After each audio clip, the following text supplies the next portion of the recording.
Hello, my dear students. I hope you all are fine and happy at your homes, isn't it? Okay, let's get started with our next chapter in science, chapter number 10 of physics, light, reflection and refraction. Children, you all must have heard about one of the famous property of light, that is rectilinear propagation, in your lower classes, isn't it? So what is rectilinear propagation? It is a property which says that light always travels in a straight line. Light जो है हमेशा एक सीधी line में चलती है until और unless there comes an obstacle in its path. जब तक इसके रास्ते में कोई obstacle नहीं आता तब तक ये हमेशा straight line में चलती रहती है. All right? Here comes the two basic properties of light. There are two main phenomena of light. First is reflection and another is refraction. Now what are these properties? सबसे पहले मैं आपको reflection के बारे में बताती हूँ बेटा. First, when light strikes a surface it bounces back. जब भी लाइट किसी सॉलिड ओपेक सरफेस के साथ स्ट्राइक करती है, हिट करती है, तो ये अपना पाथ वहाँ से हटा लेती है और ये बाउंस बैक कर जाती है. This phenomenon in physics is called reflection. On the other hand, what is refraction? Refraction is the another phenomenon in which light travels from one medium to another medium and it bends. और ये अपना रास्ता bend कर लेती है, अपना path bend कर लेती है, अपने उस एंगल को चेंज कर लेती है जिस एंगल से ये ट्रैवल कर रही है. All right, it will be more clear to you अगर मैं आपको एक फिगर के द्वारा ये चीज़ समझाने की कोशिश करूँ. You can see in this slide both the phenomena has been clearly shown in these diagrams. देखिए बच्चों, ये जो फर्स्ट हमारा डायग्राम है इसमें रिफ्लेक्शन शो किया गया है and on this diagram you will see the phenomena of refraction. Actually अगर हम इस पर ध्यान से देखें तो यहाँ से एक लाइट आती हुई नज़र आ रही है आपको. Here I have made an arrow. ये एक इंसिडेंट रे है.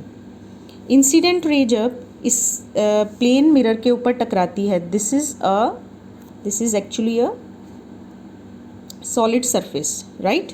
इस सॉलिड सरफेस से टकराने के बाद ये जो हमारी इंसिडेंट रे है, it will strike here and it will bounce back in this direction.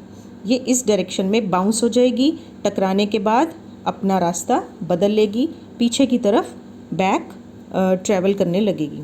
And then it will form two angles, angle I and angle R. What is angle I? Angle I is the angle of incidence and angle R is the angle of reflection. अगर आप इसमें बहुत ध्यान से गौर करें तो you will be able to see that the angle I here, this angle I becomes equal to angle R. Angle I becomes equal to angle R. Means the angle of incidence is equal to angle of reflection. तो ये equal angles बनाते हुए reflect करेगी incident होने के बाद, right? On the other hand, अगर हम refraction की बात करें, here you will clearly see the refracted ray. यहाँ से ये देखिए लाइट इंसिडेंट हो रही है. Means incident ray is a ray which is coming from a source, right. The source can be a sunlight, the source can be a tubelight, the source can be a candle, any source of light. वहाँ से ये रे चलकर आ रही है इन a straight line. यहाँ पर आप देख रहे हैं क्लियरली ये जो मीडियम था जिसमें से ये ट्रैवल करके आ रही है, that is air. All right. And when it enters into the another medium, that is water. Water में एंटर करने पर क्या हो रहा है, ये अपना इसको कैसे आना चाहिए था, it should come like this, it should have come like this in a straight line. But no, ये इस तरह से ट्रैवल नहीं कर रही इन अ स्ट्रेट लाइन. इसने अपना रास्ता चेंज कर लिया. यू कैन सी हियर, देख रहे हैं आप, मैंने एरो भी लगाया है for your convenience so that you can know the direction of the rays. All right. यहाँ पर ये बेंड हो जा रही है. बेंड होने का मतलब है कि ये, अगर मैं कैसे मुझे क्लियरली पता चलेगा, अगर मैं इस जंक्शन पर एक नॉर्मल ड्रॉ करती हूँ 90 डिग्री का एक एंगल ड्रॉ करती हूँ, परपेंडिकुलर ड्रॉ करती हूँ, देन आई विल सी कि ये जो एंगल ऑफ इंसिडेंस है जो इंसिडेंट रे ने बनाया है वो बड़ा दिख रहा है मुझे एज दिस एंगल। ये जो एंगल आपको नज़र आ रहा होगा यहाँ पर, I am talking about this angle, this is angle R, this is angle R. Angle R is the angle of refraction. तो आप देख पा रहे हैं यहाँ पर angle I is greater than angle R. All right children, I hope आपको अच्छे से समझ में आ रहा होगा। If you have any kind of doubts you can ask me personally. तो यहाँ पर हमने क्या सीखा? हमने ये सीखा कि रिफ्रैक्शन एक ऐसा फिनोमिनन है when a light travels from one medium and enters into another medium, it bends its path. In this way we say that this ray has been refracted and we have seen the phenomenon of refraction. All right, so I hope आपको ये दोनों processes अच्छे से clear हो गई हैं। Now we'll go back to the table of difference between these two processes. First जो था मैंने आपको इसमें definition में difference बता दिया था। This is the definition of both the processes. Second अगर हम बात करें तो रिक्वायरमेंट ऑफ सरफेसेस की वो बात कर रहा है कि कितने सरफेसेस की हमें रिक्वायरमेंट है फॉर बोथ द प्रोसेसेस। ये जो हमारा रिफ्लेक्शन है इसमें हमें सिर्फ एक सरफेस की ज़रूरत है, only one surface we require. All right, one surface और वन मीडियम, जबकि रिफ्रैक्शन में हमें दो सरफेसेस की ज़रूरत होती है, मीन्स टू मीडियम की ज़रूरत होती है। दो मीडिया होने चाहिए, दोनों मीडिया की डेंसिटी में डिफरेंस होना चाहिए। लाइक अगर हम जैसे हमने इस डायग्राम से समझा था, एक मीडियम हमारा जो है वो एयर है और दूसरा मीडियम यहाँ पर वाटर है। राइट, थर्ड डिफरेंस की अगर हम बात करें, this is the third difference. Third difference में क्या लिखा है? It is found in mirrors. ये बेसिकली मिरर्स में पाया जाता है, रिफ्लेक्शन का जो प्रोसेस है। And on the other hand refraction, it is on the other hand refraction it is found in lenses। refraction के लिए हमें ट्रांसपेरेंट मीडियम चाहिए। Please this point is to be noted children, आप ये point अच्छी तरह से समझ लीजिए। रिफ्रैक्शन के लिए हमें ट्रांसपेरेंट मीडियम की ज़रूरत होती है, जबकि on the other hand for the process of reflection we need opaque substances। तो ये एक बहुत बड़ा डिफरेंस है दोनों में। ऑल राइट, चलिए आगे बढ़ते हैं। यहाँ पर इसने लिखा है number 4, what is the point of difference number 4। Difference number 4 क्या कहता है? Angle of incidence and angle of reflection are equal. यहाँ पर हमने ये चीज़ बहुत क्लियरली समझ ली है कि angle I is equal to angle R, whereas यहाँ पर क्या है? Angle of incidence and angle of reflection are not equal. यहाँ पर angle I can be greater than angle R और angle I can be smaller than R. तो दोनों में से कोई भी पॉसिबिलिटी यहाँ पर हो सकती है। नेक्स्ट चलते हैं हम। यहाँ पर एक चीज़ मैं और आपको बताना चाहती हूँ, ये दो सब्सटेंसेस आपको यहाँ पर शो कर रखे हैं। ये this is the opaque material. Opaque means जिसके आर पार लाइट नहीं जा सकती, ठीक है। And this is the transparent medium. तो इस डायग्राम से ये दिखाने की कोशिश की गई है कि जो हमारा रिफ्लेक्शन प्रोसेस है that occurs only in the opaque substances, whereas refraction occurs in the transparent substances like glass, like plastic sheet, like water etcetera. चलिए चिल्ड्रन आगे बढ़ते हैं हम। Will move on to our next slide. Here comes the types of reflection. Reflection कितने types का होता है? Reflection is basically of two major types, regular reflection and second is diffused reflection. What is the difference between two?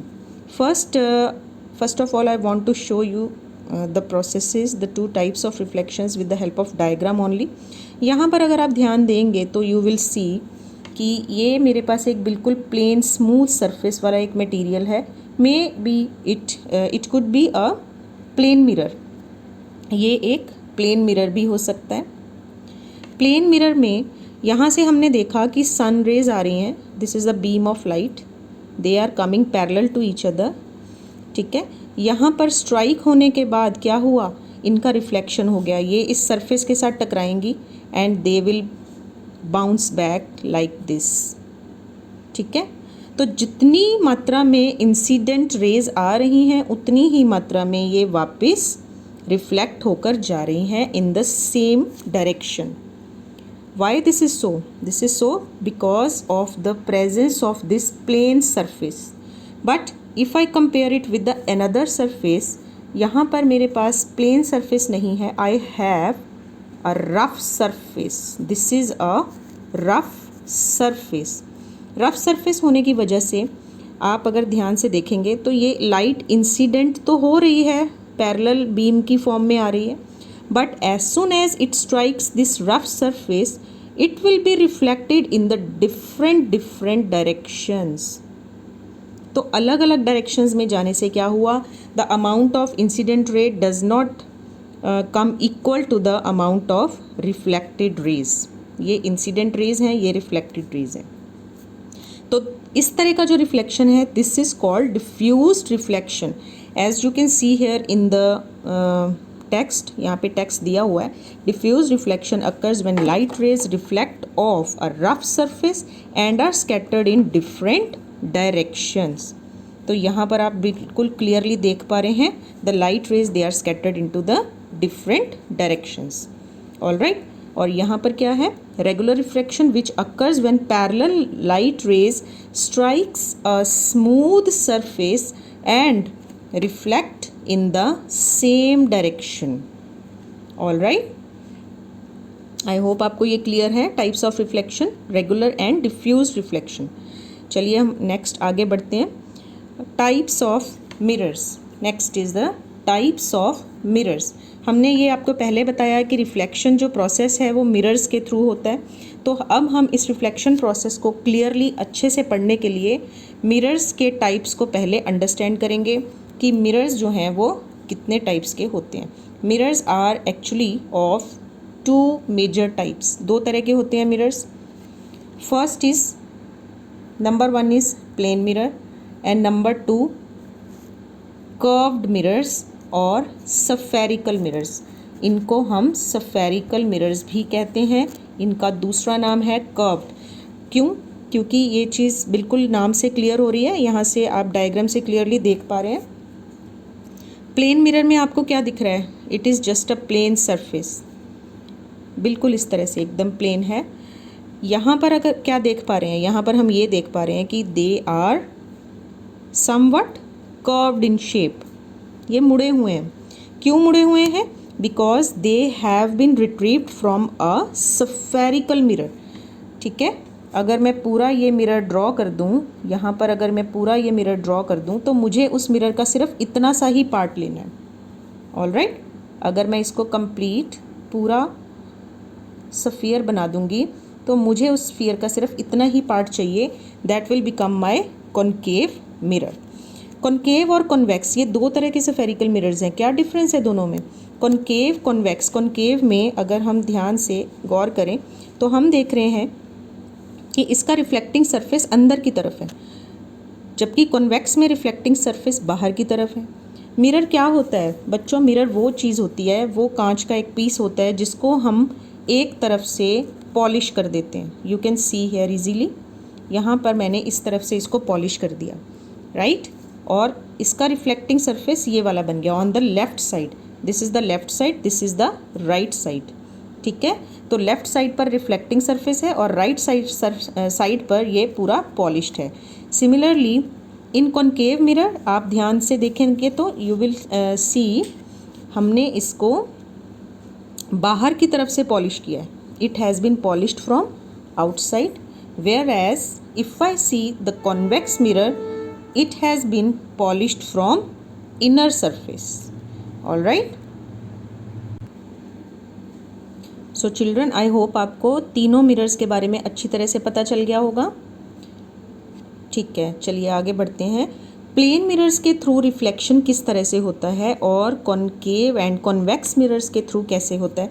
तो सबसे पहले I want to show you how the reflection occurs through the plane mirrors, right.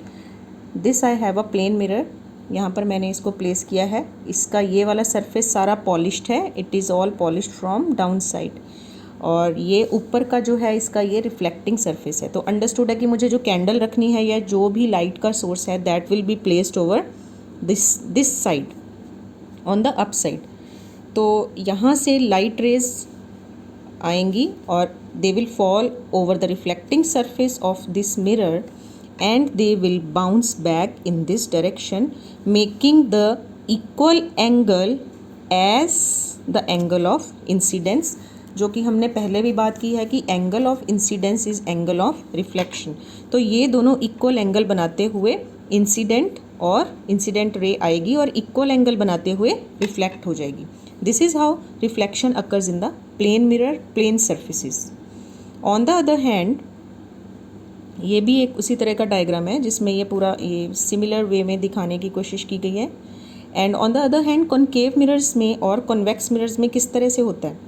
First concave mirror में अगर आप ध्यान से देखेंगे तो यू विल सी, यहाँ पर मैंने एक लाइट रेज बीम है लाइट की, जिसको मैंने इस तरह से पैरेलल बीम के रूप में शो किया गया है। यहाँ पर ये this is the parallel rays, all the parallel rays coming together they form a beam of light, they are called a beam of light। ये जब इस curved mirror के reflecting surface पर fall करेंगी तो you will find they all will be collected at a single point, this point which is called focus। F यहाँ पर लिखा हुआ है, I think it is clearly understood, clearly shown to you. यहाँ पर मैंने कोशिश की आपको अच्छे से दिखाने की। तो ये आप देख सकते हैं, ये वाला जो पॉइंट आप देख पा रहे हैं this is focus, F is for focus. तो जितनी भी लाइट रेस पैरेलल आ रही हैं फ्रॉम इन्फिनिटी, बहुत दूर से आ रही हैं, and when they fall over this surface, the reflecting surface of concave mirror, they all will fall, they all will converge over a single point। converge का मतलब होता है collect होना, that is why it is also called converging mirror। why converging mirror? because it is collecting all the light rays to a single point। यहाँ पर इसको इकट्ठा कर रहे हैं, that's why converging, C for converging, C for collect। तो एक जगह पर कलेक्ट करने को कहते हैं कन्वर्ज करना, that is why the another name of concave mirror is converging mirror. अब यहाँ पर देखते हैं कॉन्वेक्स मिरर में किस तरह से हो रहा है। कॉन्वेक्स मिरर में रिफ्लेक्टिंग सरफेस अगेन मेरे लेफ़्ट साइड पर है, और ये रहा रिफ्लेक्टिंग सरफेस, और इसको मैंने अंदर की तरफ से पॉलिश किया हुआ है because this is the convex mirror. Light rays they are coming parallel to each other in the form of a beam, they are striking on the reflecting surface and they are going far away from each other। ये एक दूसरे से दूर जा रही हैं। दूर जा रही हैं का मतलब है कि ये जो मिरर है ये इनको डाइवर्ज कर रहा है। क्या कर रहा है? Diverge.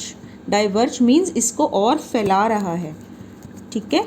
That's why it is also called diverging mirror because it is diverging the light raise. Light पहले पैरेलल आ रही है, यहाँ पर स्ट्राइक होने के बाद वो सारी रेज एक दूसरे से दूर जा रही हैं, that's why this mirror is called diverging mirror. So children, that is all for today's class. Next हम जो भी डिस्कस करेंगे will get a new video to you. तो कोशिश करेंगे एक और अच्छा वीडियो और अच्छे फॉर्म में आपको प्रेजेंट करने का। Thank you so much for today. Enjoy your day.